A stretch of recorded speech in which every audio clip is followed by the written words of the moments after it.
नमस्कार प्यारे साथियों, आपका स्वागत है हमारे यूट्यूब चैनल में। और देखिए साथियों, जैसा कि आपको पता है, हम आपको डीएलएड फोर्थ सेमेस्टर के लिए आपका मैथ करा रहे हैं, जिसमें आपके लघुत्तरी क्वेश्चंस आपके चल रहे हैं।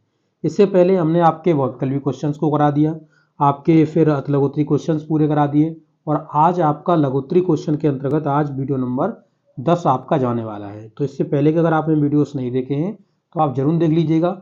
साथियों, आपका जो पेपर है वो आपका 8 अप्रैल को होने वाला है, तो आप अच्छे से अपनी तैयारी करिएगा, क्योंकि बहुत सारे कैंडिडेट्स की यहाँ पे मैथ में बैक लगती है।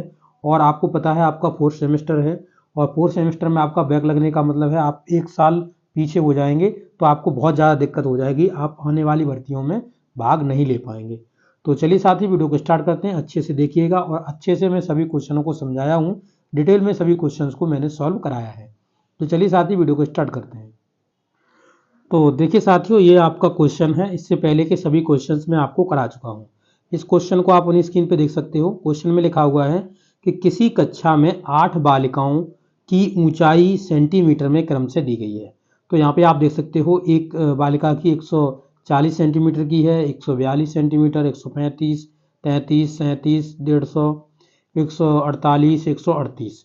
तो ये आपकी सभी सेंटीमीटर में ऊंचाइयां दी गई हैं, और कहा गया है कि इनकी आपको माध्यिका निकालनी है। तो आप किस तरीके से माध्यिका निकाल सकते हैं, तो मैंने आपको बताया था कि आपको माध्यिका निकालने के लिए जो आंकड़े दिए जाते हैं उन्हें आपको आरोही या अवरोही क्रम में आपको रखना होता है।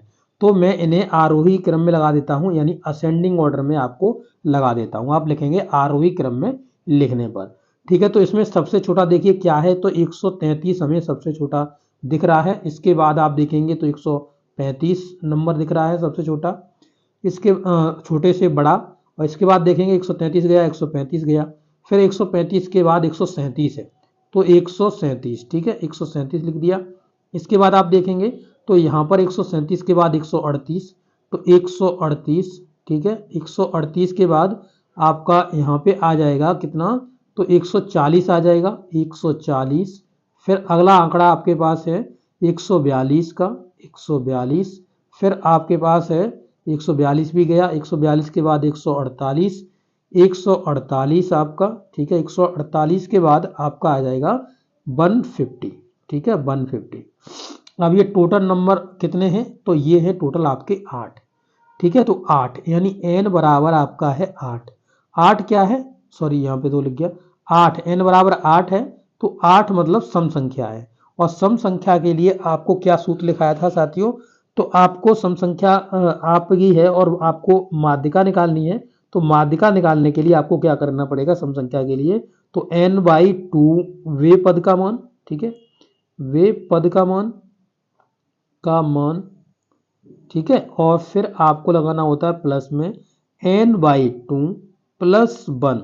ठीक है, वे पद का मान, पद का मान। ठीक है, मान लिख दे रहा हूं उधर, वे पद का मान। बट्टे में आपको कितना लिखना होता है, तो बट्टे में आपका 2 चल रहा होता है। ये आपका पूरा सूत्र है। क्या है, ये आपका पूरा सूत्र है।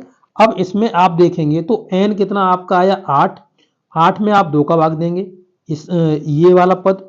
और प्लस में आप देखेंगे तो n आपका 8 बट्टे में 2, और प्लस में 1 बे पद का मान, तो बट्टे में 2। ठीक है, तो अब यहाँ पर आपको क्या करना है, ये हो जाएगा 4 आपका, और ये हो जाएगा आपका 5, क्योंकि 2 से ये 4 बार कट जाएगा और 1 जुड़ जाएगा।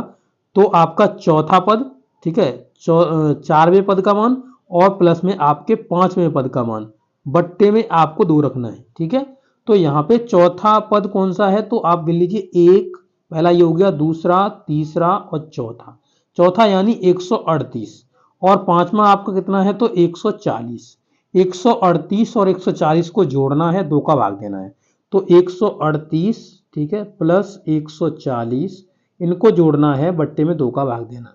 ठीक है, तो इनको जोड़ लीजिएगा तो कितना हो जाएगा 8। ठीक है, 8 के बाद यहाँ पर आप देखेंगे तो 4 और 3 7, 7 हो गया, और यहाँ से 1 1 2 हो गया, बट्टे में आपका 2। 2 से भाग दे दो इसमें, तो 2 एकन 2, 2 तिये 6, 1 बच गया, 2 में 18। ठीक है, तो ये आपका 139 आपकी होगी माध्यिका, माध्यिका यानी मीडियन। ठीक है, ये आपका माध्यिका हो गया। तो इस तरीके से आप इस क्वेश्चन को कर सकते हो, आसानी से आपका क्वेश्चन हो जाएगा। ठीक है, तो चलिए साथियों अब नेक्स्ट क्वेश्चन देखते हैं। क्वेश्चन आप यहाँ पे देख सकते हैं, यहाँ पे ये क्वेश्चन है जिसमें आपको पद दिए गए हैं, बारंबारता दी गई है और यहाँ पे मध्यिका पूछी है। तो जब इस प्रकार का क्वेश्चन आता है तो हमको यहाँ पर क्या करना होता है, हमको यहाँ पे जो संचयी बारंबारता है वो आपको निकालनी होती है।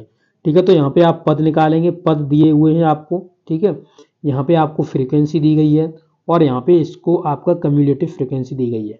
ठीक है, यानी संचयी बारंबारता, इसे संचयी बारंबारता आप लिख लीजिए। ठीक है, संचयी बारंबारता। ठीक, चलिए अब यहाँ पे पद लिख लेते हैं 3, और 3 के बाद आपका दिया गया है 4, 4 के बाद आपका दिया गया है 6, 6 के बाद आपका दिया गया है 8।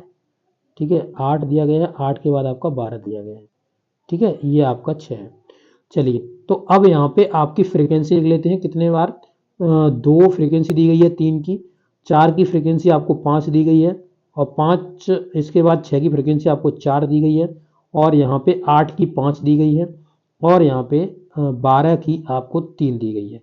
अब यहाँ पे हम निकालेंगे क्या, तो हम यहाँ पे निकालेंगे संचयी बारंबारता। तो 2 को तो सेम टू सेम 2 चिपका दीजिए यहाँ पे। अगले लिखने के लिए पद को तो यहाँ पे 2 और 5 को जोड़ेंगे, फिर आपको अगले में लिखना है। ठीक है, 2 और 5 जोड़ोगे 7 हो जाएगा, ये हो गया आपका 7। अब 7 यहाँ पे आप दिखा सकते हो, 2 + 5, इस तरीके से आपने किया है 7। ठीक है, 2 + 5 आपका 7 हो गया।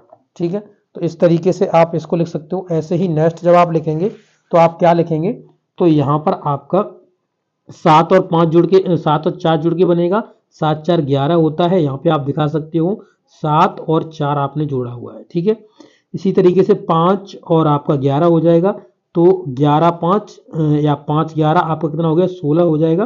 तो यहाँ पे 11 प्लस में 5 दिखा सकते हो। इसी प्रकार से आप यहाँ पे देखोगे तो यहाँ पर इन दोनों को जोड़ोगे तो यहाँ पे हो जाएगा 19, और 19 को दिखा सकते हो 16 प्लस में आपने 3 किया हुआ है। ठीक है, 16 प्लस में आपने 3 किया हुआ है।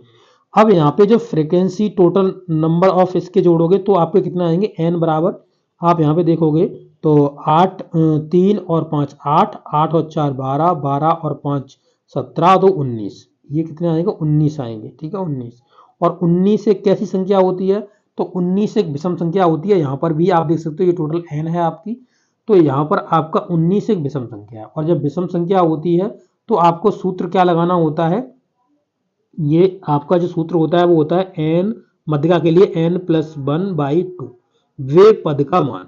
ठीक है, वे पद का मान, यानी इसी पद का मान आपको निकालना है, का मान। ठीक है, तो इसको आपको रखना होता है। अब यहाँ पे देखते हैं तो यहाँ पे 19 और प्लस में 1 जुड़ जाएगा, बट्टे में 2, तो ये हो जाएगा 20, 20 में 2 का भाग दे देंगे तो आ जाएगा आपका 10। कितना आ जाएगा, आपका 10वां पद आ जाएगा, 10वां पद। ठीक है, वां पद, 10वां पद आपका आ जाएगा। और 10वां पद किसके अंतर्गत होगा, तो यहाँ पे ये देखिएगा आपके 10वें पद के अंतर्गत। यहाँ पे देखिए, इसे मैं थोड़ा पीछे कर ले, 10वां पद तो आपको पता चल गया ना। तो यहाँ पे देखिएगा जो आपकी क्यूमुलेटिव फ्रीक्वेंसी है उसमें जो 10वां पद है वो इसके अंतर्गत होगा, 10वां पद। ठीक है, और 10वां पद इसके अंतर्गत होगा तो इसकी जो माध्यिका होगी वो क्या होगी, तो इसी के सामने जस्ट चले जाओ, ये फ्रीक्वेंसी है और ये आपकी माध्यिका हो गई, यानी 6, आपकी ये 6 माध्यिका हो जाएगी इसकी। 10वां पद है ना, तो 10वां पद ये 7वें पद के अंतर्गत नहीं आएगा, ये 11वें पद के अंतर्गत आएगा। तो यहाँ पे ये आ गया आपका, यहाँ पे ये फ्रीक्वेंसी, यानी ये इतने बार आया है, ये फ्रीक्वेंसी होती है, और ये आपकी माध्यिका हो जाएगी, यानी 6 आपकी माध्यिका हो जाएगी। तो इस तरीके से आप इस क्वेश्चन को कर लोगे। ठीक है, तो चलिए साथियों, इस वीडियो में आपके इतने ही क्वेश्चन रहने देता हूं, अगले वीडियो में आपके आगे क्वेश्चंस कराऊंगा। ओके, थैंक यू दोस्तों।